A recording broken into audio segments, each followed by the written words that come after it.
Bom dia, que eu estou começando hoje meu vídeo sobre liderança bem no início do dia.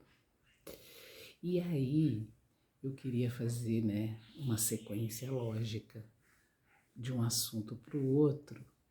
E eu vou começar hoje falando um pouco de um assunto desconcertante chamado bajuladores. Por que eu vou falar dos bajuladores?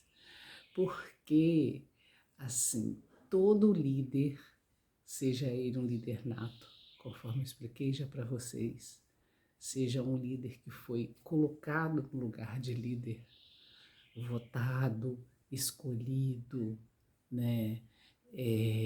Alguém que sempre desejou ter esse lugar, lutou para ter, né?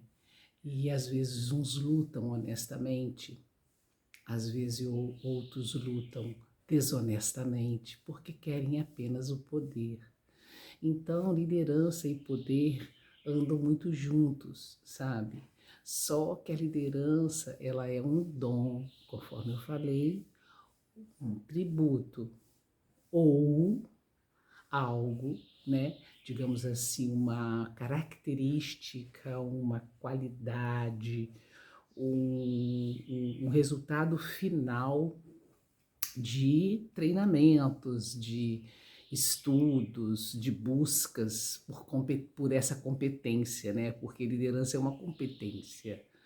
Então, tem pessoas que desejam, por vários motivos, né, ocupar esse lugar. E aí essas pessoas colocam a liderança como meta e estudam, fazem cursos e escutam palestras e estudam biografias e vão aprendendo a liderar, né? Isso também é uma coisa possível e pode ser saudável.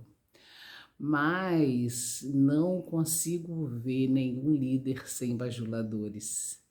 E essa parte dos bajuladores, ela é uma parte integrante, muito interessante e integrante da questão liderança, porque eu nunca vi líderes sem eles, sabe? É a ideia de a gente ver o tubarão, né, ou a baleia, que são animais enormes, e que atrás deles vem um monte de outros peixinhos querendo pegar um pedaço daquilo que sobra do que esses alimentos, dos alimentos dos grandes. E é um, digamos assim, um grupo humano que eu lamento, sabe? Porque são pessoas, na verdade, que possuem muitas carências, sabe? São pessoas, na verdade, que têm talvez um histórico de ter sofrido muito com inferioridades, com bullying. São pessoas que buscam, às vezes, um pai que não teve. São pessoas, às vezes, que buscam uma mãe que não teve. Porque também me dei conta que eu estou falando sempre do líder no masculino, né?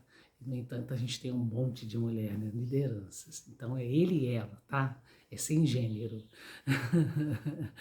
E os bajuladores, eles são pessoas muito vulneráveis, porque na carência, que é a palavra-chave que governa esse comportamento, que na verdade a maior parte das vezes é inconsciente, a pessoa não tem consciência que bajula. Então, assim, como o meu trabalho é sempre levar a consciência e a reflexão, eu não estou fazendo uma crítica, de jeito nenhum, nem um julgamento. Eu estou fazendo uma análise, tá? Comportamental. E eu não quero, em hipótese nenhuma, afetar pessoas de uma maneira negativa, muito pelo contrário.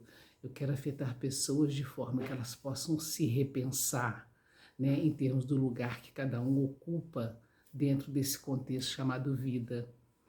Mas, dentro do comportamento dos bajuladores, líder e bajulador estão sempre meio que conectados. E um líder nato de verdade, um líder que sabe o que está fazendo, um líder consciente, ele vai perceber isso.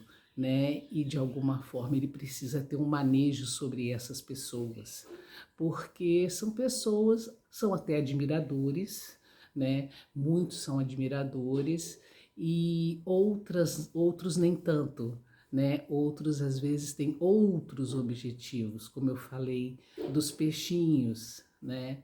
E isso é uma coisa da gente, é uma coisa humana, né, da nossa imperfeição humana, da nossa limitação humana.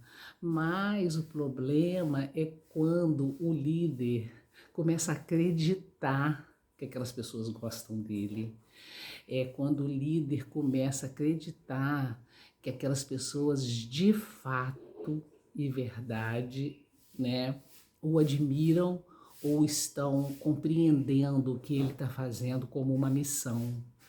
E eu estou num tal de comparar a questão da liderança com Jesus, porque assim, não sei por que motivo, de repente, a política, essa que a gente está vivendo, ficou tão associada à religiosidade. E eu não quero fazer isso de jeito nenhum. Mas eu sou uma estudiosa da personalidade de Jesus, da personalidade sob o ponto de vista da psicologia, sabe? E na verdade, quando a gente pensa, vou eu falar nele de novo, até porque eu admiro, tá? Admiro demais. Então, tudo que ele viveu e tudo que ele nos deixou como aprendizado que humano, né? Porque assim, quem o traiu estava na mesa, né? Jantando com ele naquela quinta-feira. Ontem eu falei na quinta, né? Tava na mesa.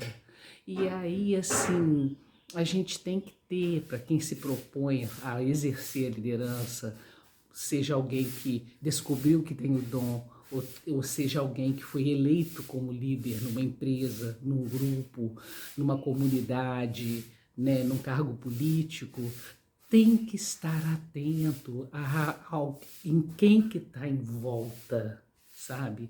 Nas pessoas do entorno, para que eles não se enganem e que depois, dentro da ótica do sofrimento, o sofrimento seja muito grande, né? Porque fica um sofrimento muito decepcionante você perceber que alguém que está próximo de você, na verdade, tinha outras intenções, né? Então, assim, faz parte do processo de liderança. Não adianta que essas pessoas tenham esses comportamentos. E faz parte, né, de uma liderança ficar atento a isso com compaixão, mas ao mesmo tempo com um olhar sábio, né, para que de repente a pessoa não passe por uma situação, né, dessa desagradável que na maioria das vezes acontece, né, e tira até a paz do líder, né, de poder agir como líder, tá bom?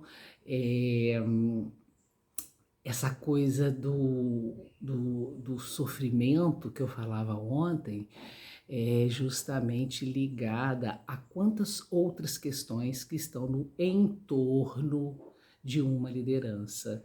E essa questão da bajulação é uma delas, tá? Então vamos também pensar sobre isso, né? Vamos olhar para isso, não vamos mais, do jeito que as coisas estão, fingir que as coisas não são do jeito que são, tá bom? Hoje foi um vídeo um pouco inquietante, mas necessário. Tchau, até amanhã.